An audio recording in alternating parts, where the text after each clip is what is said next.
La programación orientada a objetos es un paradigma de programación. Lo que se basa es en los objetos que nosotros podemos tener en la vida real, ya sean estos objetos tangibles o pueden ser estos objetos intangibles, ¿no? Tangibles son aquellos que nosotros podemos ver y podemos tocar, y los intangibles son aquellos que nosotros podemos utilizar, pero no necesariamente los podemos ver. Por ejemplo, un objeto tangible sería un automóvil. Nosotros en la ciudad tenemos varios automóviles que son de diferente marca, son de diferente modelo, son de diferente color, son de diferentes características, ¿no? Entonces, esto para nosotros sería un objeto. Lo que nosotros hacemos en programación orientada a objetos es abstraer todos aquellos, todas aquellas características que son comunes a estos objetos y también todas las tareas o las acciones que nosotros podemos realizar con estos objetos. Entonces, esto sería un objeto tangible. Un objeto intangible va a ser aquello que nosotros no podemos ver, pero sí podemos utilizar. Como por ejemplo, puede ser un número, ¿no? Un número no lo podemos ver, pero sí podemos utilizarlo para poder contar, para poder sumar, para poder realizar una operación, ¿no? O puede ser una fracción. Una fracción también es un objeto intangible, que no lo podemos ver, pero sí podemos utilizarlo para poder realizar sumas de fracciones, multiplicación de fracciones, podemos simplificar fracciones, ¿no? Podemos realizar operaciones matemáticas con estos objetos que son intangibles. Ahora, la programación orientada a objetos nos dice que tiene una relación estrecha con los diagramas UML. El UML es un lenguaje de modelado unificado que nos va a permitir a nosotros definir de forma gráfica estos conceptos que estamos queriendo abstraer de estos objetos, que en este caso las características comunes se las denomina atributos y las acciones o tareas que realizamos con estos objetos se las denomina métodos. Esos diagramas nos van a facilitar a nosotros describir un modelo abstracto.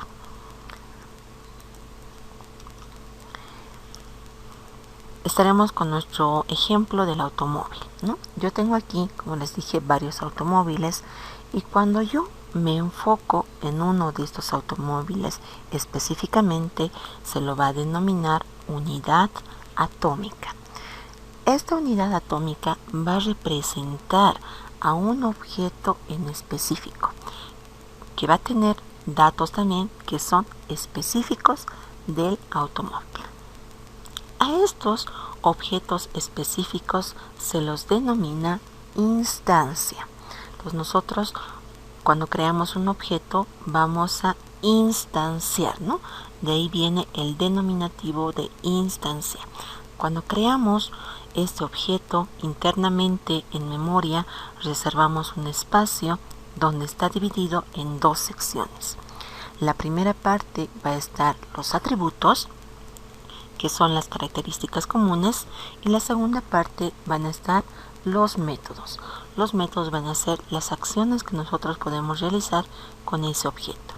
Por ejemplo, las características comunes de los automóviles puede ser la marca, porque todos tienen una marca que puede ser diferente. Un modelo, no puede ser de diferente modelo. Puede tener un color distinto. Incluso puede tener un número de ruedas diferente, ¿no? Entonces puedo tener, digamos, una motocicleta, un automóvil, puedo tener un tráiler, ¿no? Que tiene tal vez 6 ruedas, o tal vez uno más grande que tiene 8 ruedas, etc. Entonces, esas características comunes que tienen todos los automóviles se las van a denominar atributos y se va a colocar en esta primera sección.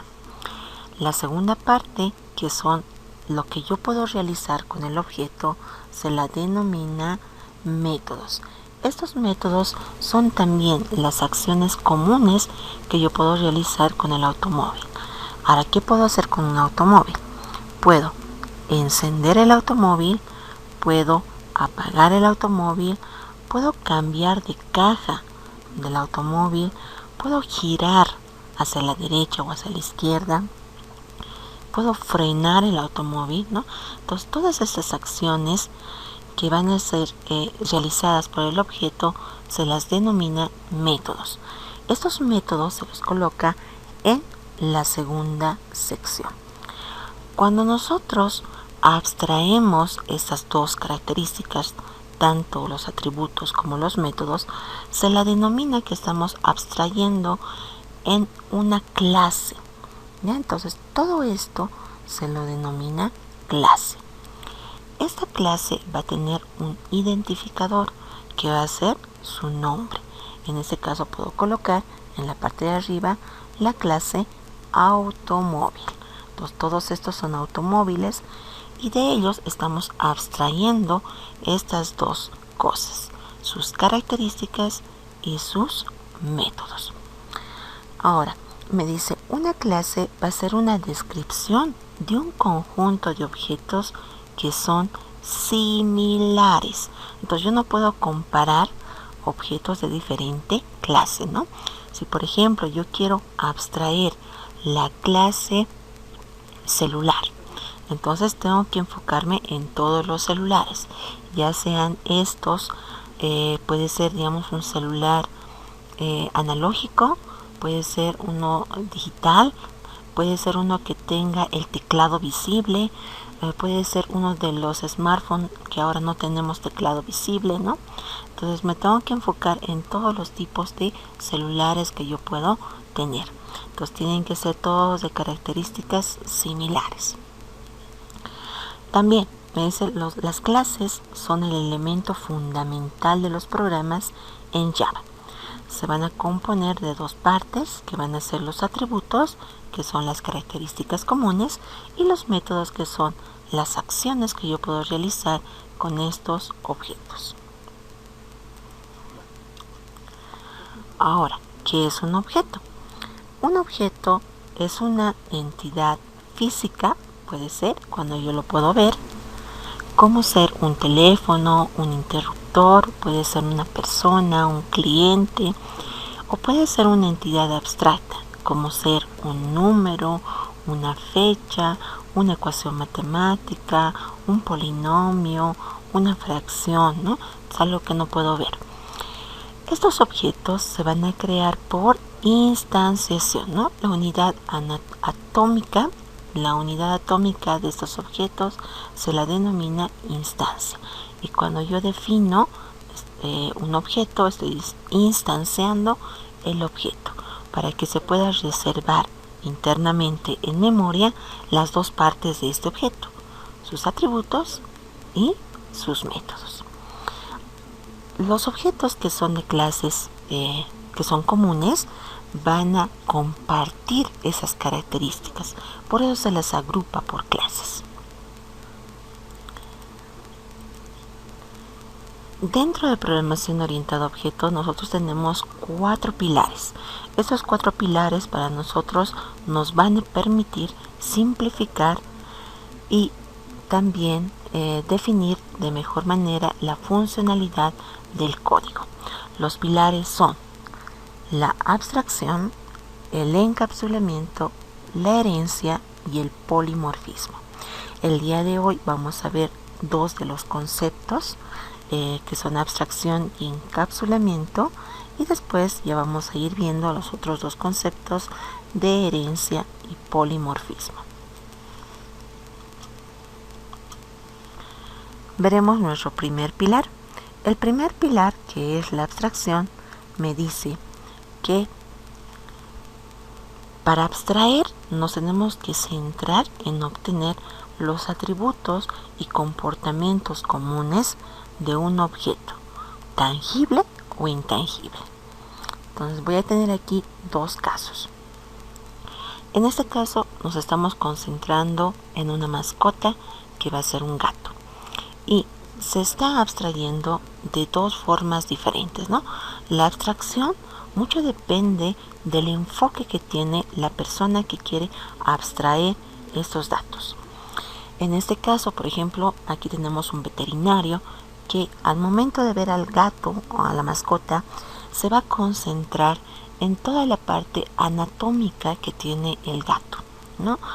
Se concentra tal vez en las características del gato, tal vez en algunas particularidades que puede tener. En cambio, en el otro enfoque, que es una abuela que le está viendo al gato más como compañía. Entonces, mucho depende el enfoque que nosotros le demos para poder abstraer estos atributos y estos comportamientos. Pero no abstraemos cualquier atributo y cualquier comportamiento. Nosotros abstraemos atributos y comportamientos que son necesarios y que nos van a permitir a nosotros realizar acciones específicas. Ahora vámonos a ver igual dos enfoques para ver el comportamiento de esta mascota.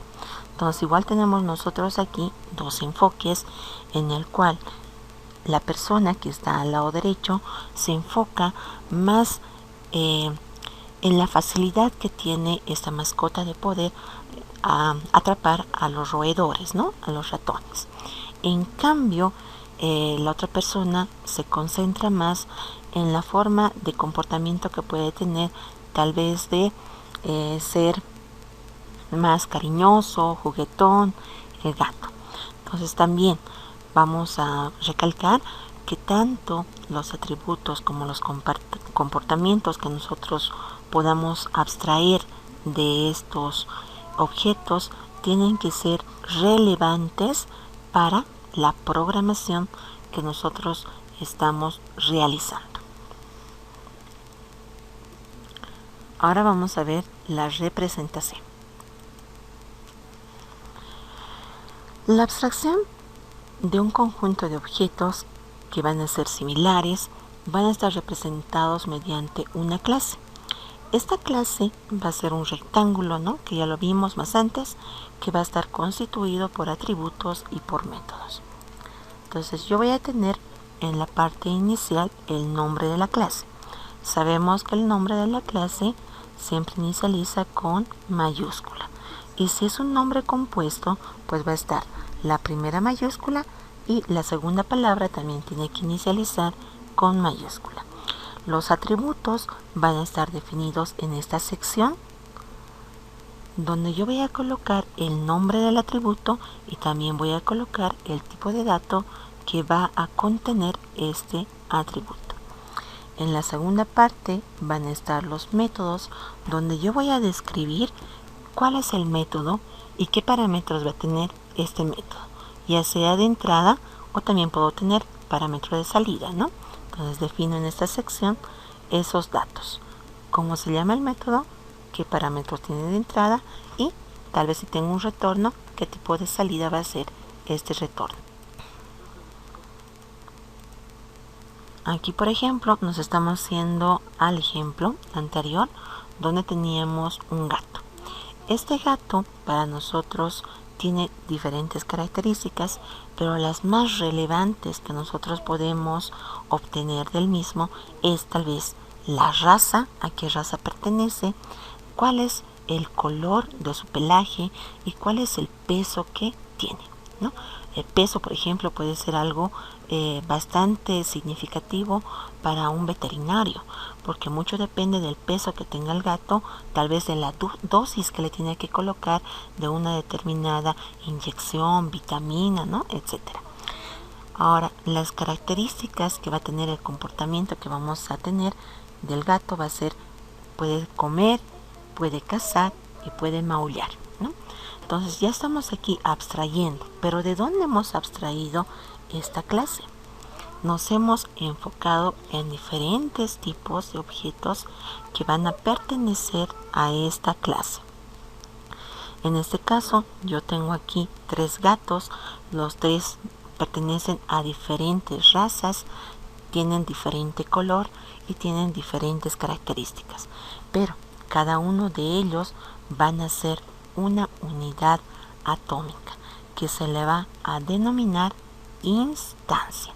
Cuando nosotros creamos una instancia, lo que hacemos es agregarle datos específicos a esa instancia. Si yo me enfoco, por ejemplo, en este primer gato que yo tengo aquí, puedo colocarle que su raza es Angora. Es de color naranja y tiene, digamos, 4 kilos. ¿Bien?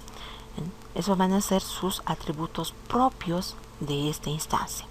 Pero si yo me enfoco en el segundo gato, ya tiene otros datos que son diferentes, ¿no? Puedo colocar la raza, ¿no? Entonces, si nos enfocamos en el segundo gato, podemos decir que la raza es siamés. Y el color, entonces podemos colocar que es un color café con negro, digamos, ¿no? Y el peso, 3 kilos 800. Entonces ya tenemos otros datos que son diferentes al primero, porque son dos instancias independientes, ¿no? Únicas. Y cada instancia se va a diferenciar de la otra porque tienen datos diferentes uno del otro. ¿Ya?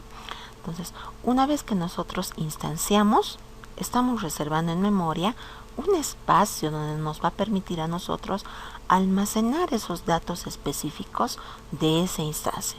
Y con esos datos específicos vamos a poder realizar los métodos que nos están definiendo esa clase. Ahora nos iremos al segundo pilar. El segundo pilar de programación orientada a objetos es la encapsulación. La encapsulación nos permite que todo referente a una clase quede aislado. Solo la propia clase va a conocer y va a poder utilizar los atributos que yo tengo definido en esa clase. Ahora, ¿cómo vamos a aislar? Lo vamos a colocar la clase en una burbuja para que no cualquiera pueda acceder a esos datos. Ahora, ¿por qué lo encerramos en una burbuja?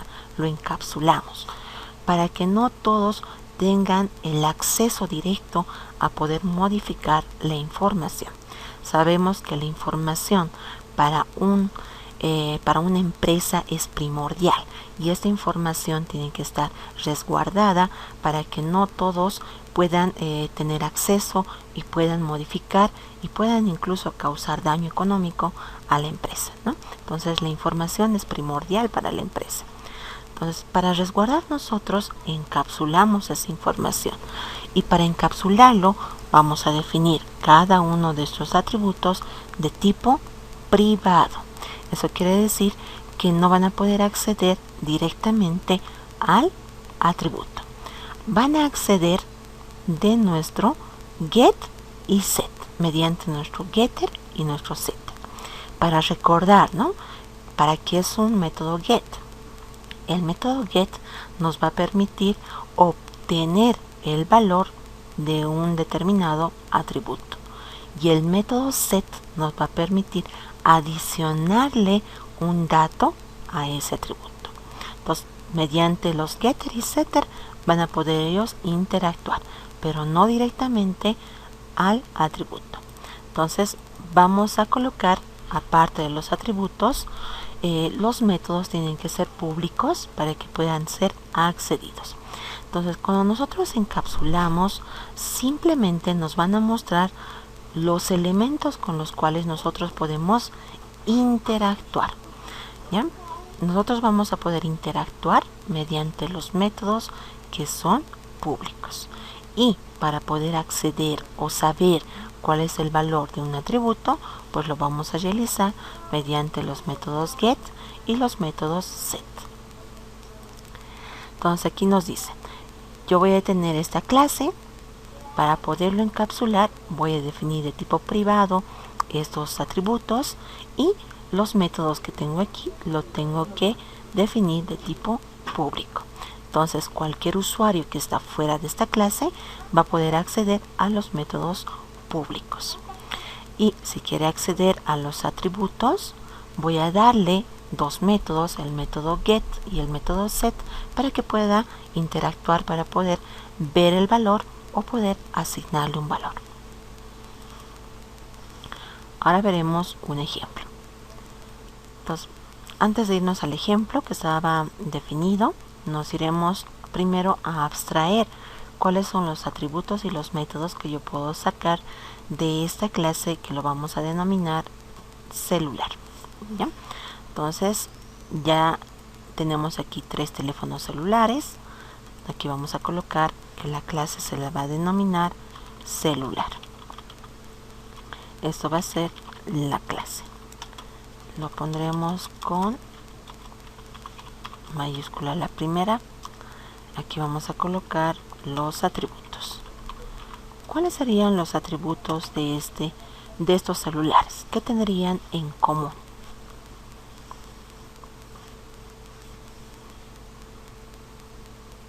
Entonces vamos a colocar aquí una marca. Hay una empresa que lo ha elaborado el celular y la empresa es la que ha diseñado el modelo, entonces tiene una marca específica ese celular. Un modelo, ¿sí? Todos tienen un modelo, ¿no? Ahora los últimos ya vienen S6, S7, Edge, ¿no? Diferentes. La batería, por ejemplo, ¿no? Podríamos colocar la batería. Hay algunos que tienen la batería que están patentadas, por ejemplo, en los iPhones. Otros que se los puede sacar, ¿no? Entonces podríamos colocar el amperaje de la batería. Puede ser, ¿no? O tal vez podemos colocar el color. Todos son de diferentes colores, ¿no? Tenemos un negro, un azul, tal vez este es un plomo. Entonces podemos colocar el color. ¿Ya? Entonces así podemos ir sacando los atributos. Ahora, dijimos, cada uno de estos atributos va a tener un tipo de dato. Y el tipo de dato se va a determinar por qué tipo de dato se va a almacenar en el atributo. Por ejemplo, la marca tiene que ser de tipo string, porque vamos a colocar, digamos, Nokia, Motorola, Samsung, LG, ¿no? Entonces va a ser de tipo texto, entonces va a ser string. El modelo puede ser alfanumérico. Puedo tener el modelo S6, S7, Edge, no sé, ¿ya? Entonces el modelo puede ser alfanumérico. Como es alfanumérico, también va a ser de tipo string. El color puede ser también de tipo string. Podemos tener el peso también, ¿no? Los de antes, a comparación de los de ahora, son bastante ligeros. Podemos tener un peso en gramos. ¿Ya? Entonces podremos colocar otros atributos, pero colocaremos entre esos los más relevantes que nosotros podemos tener. Ahora nos iremos a los métodos. ¿Qué podemos realizar con estos celulares? Los métodos son las acciones o el comportamiento que va a tener estos objetos. ¿Qué voy a poder realizar con estos celulares? Ese primer método que vamos a colocar mensaje va a tener un parámetro que va a ser a qué número voy a enviar el mensaje. Entonces aquí voy a colocar número de destino. ¿Ya? También puedo realizar una llamada. Entonces aquí voy a colocar llamar. Y vamos a colocar también un número de destino. ¿A quién voy a llamar? Puedo prender. Vamos a colocar encender el celular. Eso no tendría ningún parámetro porque va a ser simplemente la acción que realizamos del botón de prendido o apagado, ¿no? Entonces no tengo ningún parámetro. Puede ser apagar el celular. También eso no tiene ningún parámetro porque va a ser igual una acción que vamos a realizar de nuestro celular. También podemos reiniciar, resetear, ¿no? Podemos resetear a los valores de fábrica que tenemos nosotros definidos. ¿Ya? Entonces podemos colocar más métodos, pero serían, digamos, los más relevantes que nosotros podemos realizar con el celular. Ahora alguien me dirá, pero puedo realizar la entrada de la aplicación. Pero si hablamos de todos los celulares, pues en este caso ni en este caso no hay aplicaciones, ¿no? Entonces me dice, pero puedo entrar al juego. En este caso ya no me entra un juego. Entonces tenemos que enfocarnos en las características y en los comportamientos comunes que pueden ser abstraídos de todos los tipos de celulares. Entonces básicamente en este y en este podemos realizar el reseteo de toda la información a fábrica, podemos apagar el celular, podemos encender el celular, podemos llamar y podemos mandar un mensaje. Entonces, básicamente esos son los métodos básicos que podemos realizar en cualquier celular.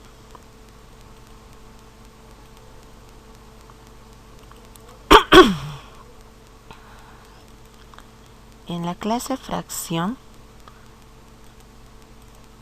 vamos a tener, digamos, 4 quintos.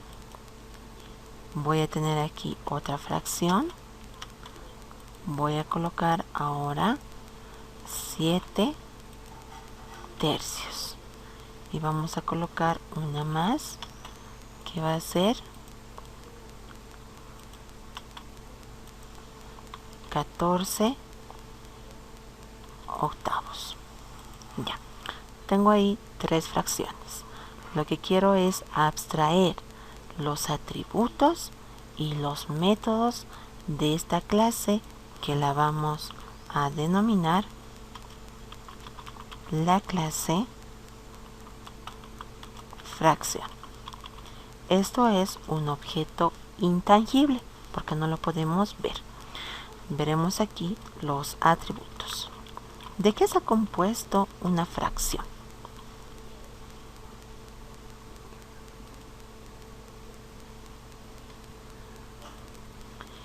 Estos dos atributos que hemos identificado, el numerador y el denominador, van a ser ¿de qué tipo? Van a ser enteros, van a ser flotantes, van a ser dobles, van a ser string. ¿De qué tipo son? Y la división de los dos números nos saldrá con punto decimal, ¿no? En algunos casos. Pero tanto el numerador como el denominador van a ser dos datos de tipo entero. Tal vez podría sumar fracciones.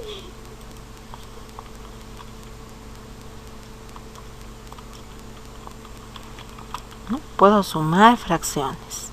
Después, para realizar la suma de fracciones, necesito 2 fracciones, ¿ya? Entonces voy a tener aquí una fracción más. Puedo colocar aquí fracción 1, ¿ya? Y la otra va a ser la que está presente en el objeto, ¿ya? Igual que en el anterior, ¿no? El mensaje, el número de celular va a ser como el inicio, y el número de destino va a ser a quién le va a llegar, ¿no? Igualito. Cuando yo sumo, la primera fracción va a ser la que está en el objeto actual y el otro va a ser otra fracción diferente. Ahora, también puedo multiplicar. Para multiplicar fracciones también necesito 2 fracciones. Una va a ser la que tengo en el objeto actual y otra va a ser la segunda fracción que le tengo que pasar como parámetro. Puedo simplificar fracciones. Para simplificar no necesito pasarle una fracción. Yo ya voy a tener un objeto actual el cual voy a trabajar para realizar la simplificación tal vez a la mínima expresión de esa fracción. O si quiero realizar tal vez envolverlo una fracción en una fracción mixta, en un número mixto diré, entonces tampoco voy a necesitar tener otro parámetro, ¿no? Aquí lo pondremos número mixto y aquí no voy a tener otro parámetro. Entonces puedo realizar diferentes acciones con este objeto denominado fracción. ¿ya? Entonces cada acción va a depender si necesito otro objeto más para poder trabajar o si trabajo con el objeto actual que estoy utilizando. Entonces, continuando con nuestros ejemplos, vamos a tener la siguiente resolución. Me dice el ejemplo: se tiene una clase denominado triángulo equilátero. Eso sería un objeto intangible, ¿no?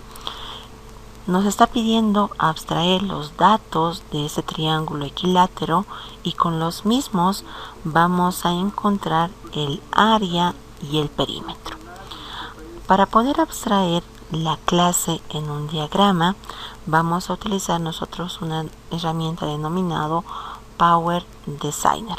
Esta herramienta nos va a permitir a nosotros definir gráficamente lo que son las clases gracias al UML, ¿no? El lenguaje unificado de modelado.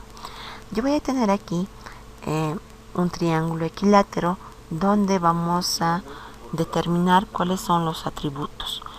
Sabemos que el triángulo equilátero tiene los tres lados iguales. Eso quiere decir que voy a tener solo un lado y eso se va a representar en tres valores que son iguales. Puede ser también otra característica si lo enfocamos por los ángulos. Sabemos que la suma de los ángulos internos de un triángulo son 180 grados. Entonces, como es un triángulo equilátero, sus ángulos van a ser de 60 grados. Ahora, para la primera tarea, encontrar el área, nosotros tenemos una fórmula que nos dice el área de un triángulo es igual a la base por la altura dividido entre 2. La base vamos a tenerlo nosotros como A. Lo que nos faltaría es la altura. Para poder obtener la altura de un triángulo equilátero, podemos nosotros definirnos un triángulo rectángulo, realizando la división en dos partes de este triángulo equilátero. Entonces ya tenemos nosotros el valor de la hipotenusa, que va a ser A, y el valor del cateto adyacente, que va a ser A medios. Y podemos con la fórmula de Pitágoras obtener nuestra altura. Entonces vamos a realizar esa operación. Y para el segundo caso, que es el perímetro, sabemos que nosotros el perímetro va a ser la suma de los tres lados. Entonces va a ser esto A más A más A, que va a ser 3 veces A. Lo voy a cerrar esto. Ahora aquí tienen ustedes, ¿no? Si voy a crear un modelo, voy a crear un proyecto, lo voy a colocar Close. Aquí vamos a colocar File y vamos a colocar un nuevo proyecto. El nuevo proyecto yo lo voy a denominar Programación 2021. Vamos a crearnos el modelo, el proyecto primero. Lo colocamos OK. Nos va a crear un nuevo proyecto. Dentro de este proyecto nos vamos a crear un nuevo modelo. El modelo, para poder realizar nosotros el modelado de clases, vamos a utilizar nosotros el modelo orientado a objetos. Caso vamos a irnos nosotros a un diagrama de clases. Vamos a colocar aquí clases. Bien. Me voy a crear una clase. Tenemos aquí un área de trabajo y al lado derecho se nos aparece una paleta. Podemos utilizar cualquier herramienta que está dentro de la paleta. Voy a crearme una clase. Selecciono Class y lo coloco aquí al centro. Vamos a colocar nosotros la clase que se va a denominar triángulo equilátero. ¿Ya? Para poder modificar los atributos y los métodos, realizamos doble clic. Al aperturarse la ventana, tenemos aquí nosotros una opción de atributos y una opción de operaciones, que son nuestros métodos. vámonos a atributos. El atributo que lo vamos a colocar va a ser el lado. Sabemos que un triángulo equilátero tiene los tres lados iguales, así que voy a colocar solo uno de los lados. Y esto va a ser de tipo entero. ¿Ya? Aquí voy a colocar la visibilidad que va a ser privado, ¿no? Aplicar y aceptar. Dijimos que tiene que ser privado para que se pueda encapsular, ¿no?, esta información. Me olvidé. Nos faltaría ahora las operaciones, que son nuestros métodos. Nos están pidiendo poder obtener el área. No va a tener ningún tipo de retorno, así que va a ser void. Y voy a colocar el perímetro. ¿Bien? Tampoco voy a tener ningún dato de retorno. Va a ser void, aplicar y aceptar. Entonces aquí yo ya tengo definido mi clase. Esta clase para mí es la representación gráfica de todos los objetos que son comunes, ¿no?, que son similares. Vamos a plasmar esta clase en una clase en nuestro IDE de desarrollo NetBeans. ¿Cómo lo plasmamos? Nos crearemos un nuevo proyecto.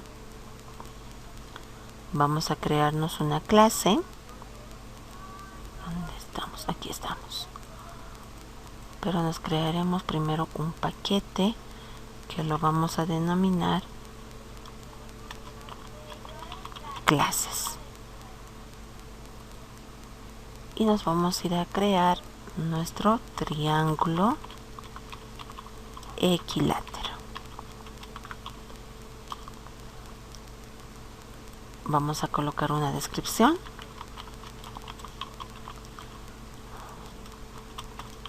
Definir los atributos y métodos. Colocaremos área y perímetro de un triángulo equilátero. Ya. ¿Cuál es la estructura? En las clases tenemos nosotros primero la definición de los atributos.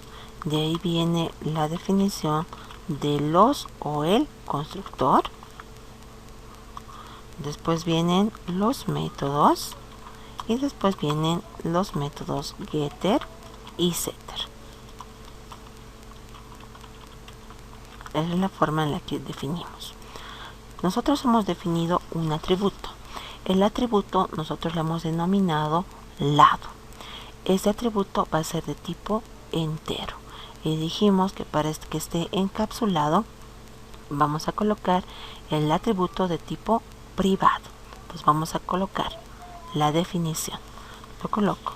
Va a ser de tipo privado. El dato es de tipo entero. Y el atributo se denomina lado. Ya está. Todavía no vamos a crear constructores. Ahora nos vamos a ir a los métodos.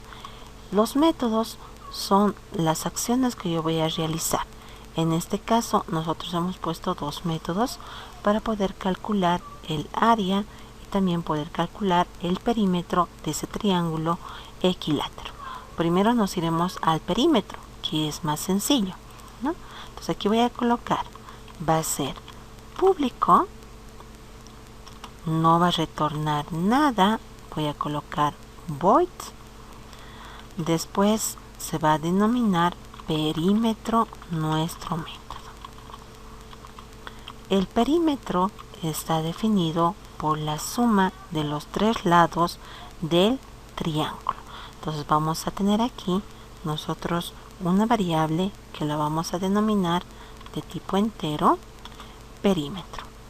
Voy a colocarle P de perímetro. Y voy a decir, el perímetro va a ser igual a 3 veces por el lado. Entonces ya tengo aquí nuestro perímetro. Y voy a mostrar el resultado. Colocamos sort, perímetro, y mostramos nuestra variable que contiene el resultado que está en P. Ahora nos iremos al otro método que calcula el área. Ahora aquí voy a resaltar algo, ¿no? Nosotros utilizamos la palabra reservada static para decir que ese método pertenece a esa clase.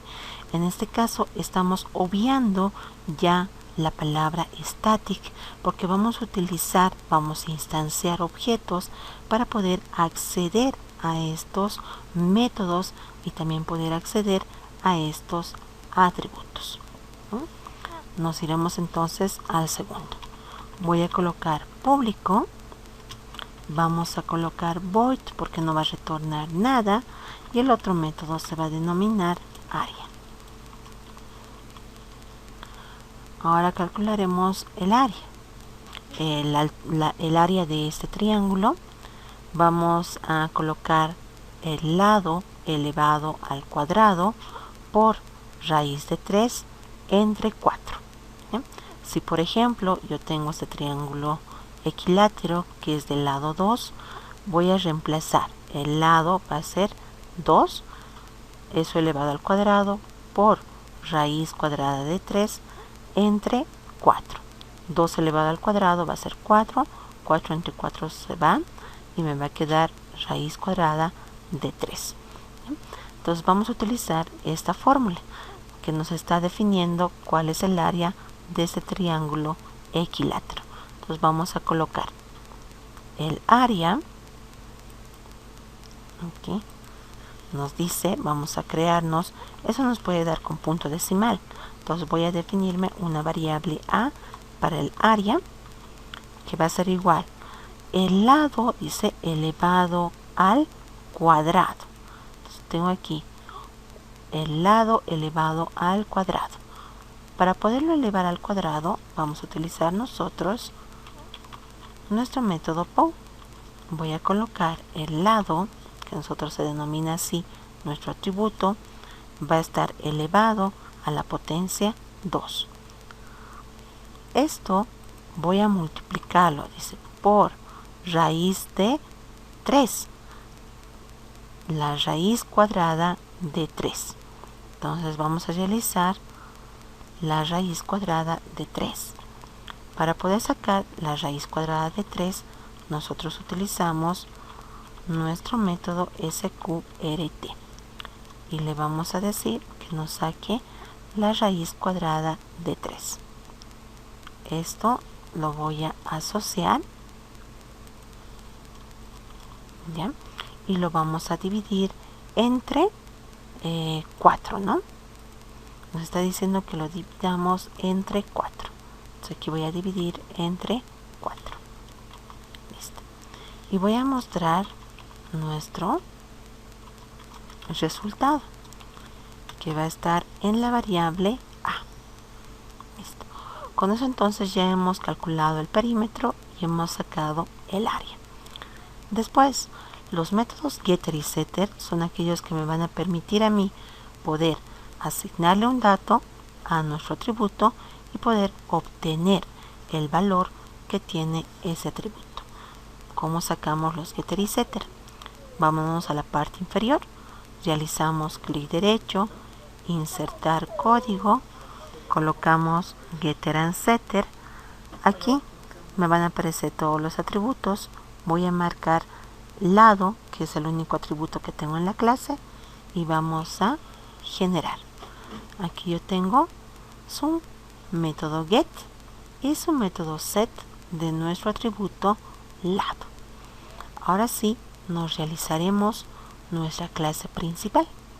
Me voy a crear una nueva clase que lo voy a denominar principal triángulo equilátero.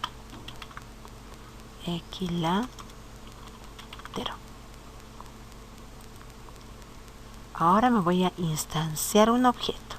Colocaremos aquí nuestro método principal y aquí vamos a instanciar un objeto, ¿no? Sabemos que al momento de instanciar un objeto reservamos memoria con la estructura que hemos definido en esa clase. me voy a crear de qué tipo este objeto. Va a ser de tipo triángulo equilátero. Así se denomina la clase que hemos creado. Y lo voy a colocar a nuestro objeto el denominativo obj. Es igual a new triángulo equilátero. Listo. Entonces con esto ya estamos instanciando y vamos a colocarle datos específicos. Para poder leer ese teclado, también vamos a instanciar nuestro objeto de lectura.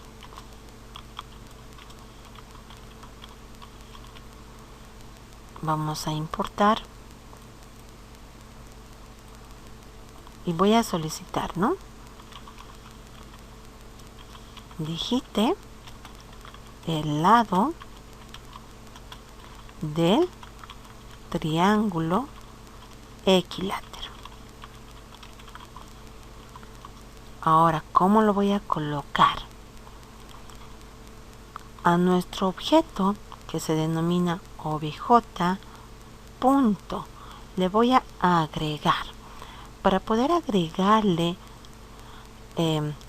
un dato específico a nuestro atributo, colocamos nosotros set. Y si yo quiero obtener la información, utilizo el método get. Entonces le estoy diciendo a este objeto, colócame en su atributo lado un valor. Ese valor lo vamos a leer por teclado. Next int. Una vez que ya tiene ese atributo, ya tiene ese valor, pues podemos calcular el área y también podemos calcular el perímetro. Entonces voy a llamar con el punto, estamos haciendo el llamado a nuestros métodos. El método que me calcula el área y que me calcula el perímetro. ¿De qué o con qué datos? Con los datos que tiene el objeto. ¿Ya? Entonces lo haremos correr. Vamos a tomar el ejemplo que está aquí. Me dice, si yo tengo del lado 2, el área va a ser raíz de 3. Verificaremos. Voy a colocar lado 2 y me dice el área es 1.73. Veremos si está correcto. Vamos a tener raíz cuadrada de 3. Está correcto, ¿no? 1.73, 2050. Entonces estamos calculando correctamente las dos operaciones, que son el cálculo del área y el perímetro de un triángulo equilátero de lado 2.